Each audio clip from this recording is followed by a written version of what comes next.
Hello friends, welcome to my YouTube channel. आज के इस वीडियो लेक्चर में हम देखने वाले हैं ऑपरेटिंग सिस्टम के यूनिट 1 के इम्पोर्टेंट क्वेश्चंस का डिटेल एक्सप्लेनेशन। ये वीडियो उन लोगों के लिए है जिन्होंने अभी तक कुछ नहीं पढ़ा है और जिन्होंने पढ़ लिया है वो अपना रिवीजन कर सकते हैं। तो चलिए स्टार्ट करते हैं क्वेश्चन 1 से। यूनिट 1 का पहला इंपॉर्टेंट क्वेश्चन है, what is operating system and it's classification. Operating system क्या होता है और इसके क्लासिफिकेशन क्या है। क्लासिफिकेशन देखने से पहले हम देखते हैं कि ऑपरेटिंग सिस्टम क्या होता है। ऑपरेटिंग सिस्टम कंप्यूटर का एक सॉफ्टवेयर होता है। इसे हम सेट ऑफ प्रोग्राम भी कह सकते हैं, जो कि कंप्यूटर हार्डवेयर और कंप्यूटर यूज़र के बीच इंटरफेस की तरह काम करता है। मैंने ये 2-3 पॉइंट लिखे हैं, इनको आप एक बार वीडियो पॉज करके देख लें। आपको आइडिया हो जाएगा कि एग्ज़ाम कॉपी में ऑपरेटिंग सिस्टम को किस तरह डिफ़ाइन करना है, और एग्ज़ाम कॉपी में आपको ऑपरेटिंग सिस्टम का डायग्राम ज़रूर बना के आना है। ओके, चलिए ऑपरेटिंग सिस्टम की फंक्शनैलिटी क्या होती है वो देख लेते हैं।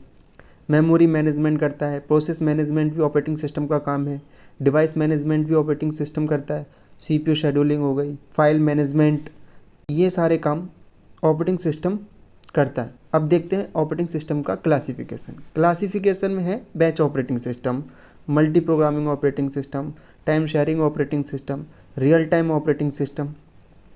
चलिए एक एक करके देखते हैं। सबसे पहले है बैच ऑपरेटिंग सिस्टम। ये ऑपरेटिंग सिस्टम का टाइप होता है जो मल्टीपल प्रोग्राम्स और जॉब्स को एक बैच के रूप में प्रोसेस करता है। इसमें यूज़र इंटरवेंशन की ज़रूरत नहीं होती है। इसमें यूज़र एक एक करके प्रोग्राम को मैनुअली इनिशिएट करने की बजाय एक साथ मल्टीपल जॉब्स को सिस्टम में सबमिट कर देता है, और फिर ऑपरेटिंग सिस्टम इन प्रोग्राम को एक के बाद एक प्रोसेस करता रहता है। यूज़र जो मल्टीपल जॉब को सिस्टम में सबमिट करता है वो एक क्यू में अरेंज हो जाती हैं। फिर ऑपरेटिंग सिस्टम जॉब्स क्यू में जॉब्स को शेड्यूल करता है, और फिर शेड्यूल जॉब एक एक करके एग्जीक्यूट होने लगती हैं। तो ये था batch operating system. I hope batch operating system की अंडरस्टैंडिंग हो गई होगी। नेक्स्ट है मल्टी प्रोग्रामिंग ऑपरेटिंग सिस्टम। ये भी ऑपरेटिंग सिस्टम का टाइप होता है। यह ऑपरेटिंग सिस्टम मल्टीपल प्रोग्राम को एक साथ एग्जीक्यूट करने के लिए कंप्यूटर को इनेबल करता है। इसमें हम मल्टीपल प्रोग्राम एक साथ रन कर सकते हैं। जैसे कि कोई जॉब इनपुट आउटपुट रिसोर्स का वेट कर रही है, तब तक सीपीयू क्या करेगा, दूसरी जॉब्स के लिए एलोकेट हो जाता है। नेक्स्ट ऑपरेटिंग सिस्टम है time sharing operating system. Time sharing operating system multiple user को एक साथ कंप्यूटर सिस्टम से इंटरेक्ट करने को अलाउ करता है। मतलब एक साथ multiple user computer resources use कर सकता है। हर यूज़र के जॉब के लिए टाइम शेड्यूल हो जाता है। नेक्स्ट ऑपरेटिंग सिस्टम है रियल टाइम ऑपरेटिंग सिस्टम। ये एक स्पेशल पर्पज़ ऑपरेटिंग सिस्टम होता है जो कि real time application like automobile application, weather application, railway application etcetera में यूज़ होता है। रियल टाइम ऑपरेटिंग सिस्टम में दो टाइप होते हैं। First hard real time operating system, second is soft real time operating system. I hope पहला question आपके समझ में आ गया होगा। तो चलिए अब क्वेश्चन सेकंड देख लेते हैं। सेकंड क्वेश्चन है व्हाट इज़ लेयर्ड स्ट्रक्चर।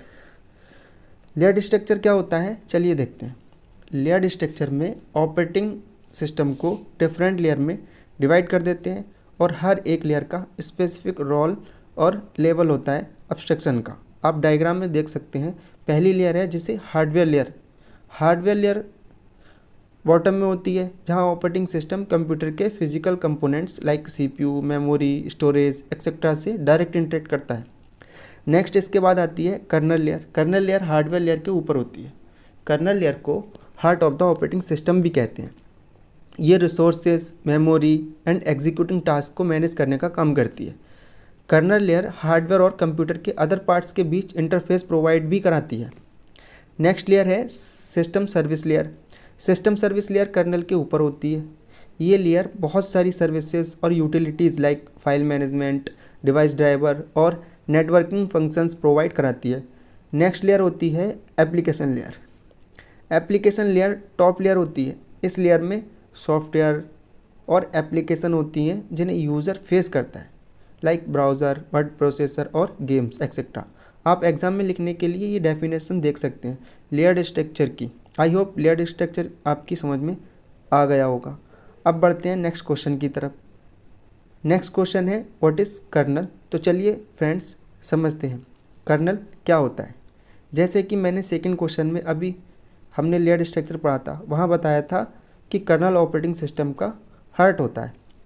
तो इसमें आपको फर्स्ट पॉइंट तो यही लिखना है कि kernel is the heart and brain of operating system. Okay, kernel जो होता है कोर पार्ट होता है किसी भी ऑपरेटिंग सिस्टम का। ये ऑपरेटिंग सिस्टम में रिसोर्सेज को मैनेज करता है, एसेंशियल सर्विसेज प्रोवाइड कराता है और इंश्योर करता है जो वेरियस टास्क हैं उनका एग्जीक्यूशन स्मूथली हो। और ये सॉफ्टवेयर एप्लीकेशन और हार्डवेयर कंपोनेंट के बीच में इंटरमीडियरी की तरह काम करता है। कर्नल मैनी इंपॉर्टेंट काम को मैनेज करता है, जैसे कि मेमोरी मैनेजमेंट हो गया, प्रोसेस मैनेजमेंट, डिवाइस मैनेजमेंट और फाइल सिस्टम मैनेजमेंट। ये सभी काम कर्नल करता है। वैसे तो कर्नल मैनी टाइप्स के होते हैं, आप डायग्राम में देख सकते हैं, micro kernel, monolithic kernel, nano, exo, hybrid, ठीक। लेकिन कर्नल के दो मेन टाइप होते हैं, नंबर एक मोनोलिथिक कर्नल और दूसरा होता है माइक्रो कर्नल, जो कि मैंने स्क्वायर कर रखे हैं। ये दो टाइप आगे डिटेल्स में देखेंगे नेक्स्ट क्वेश्चन में। तो फ्रेंड्स अब बढ़ते हैं यूनिट 1 के नेक्स्ट इंपॉर्टेंट क्वेश्चन की तरफ। Difference between monolithic and micro kernel में क्या डिफरेंस होता है? Difference between monolithic and micro kernel. चलिए फ्रेंड्स पॉइंट वाइज देखते हैं। पहला पॉइंट है मोनोलिथिक कर्नल।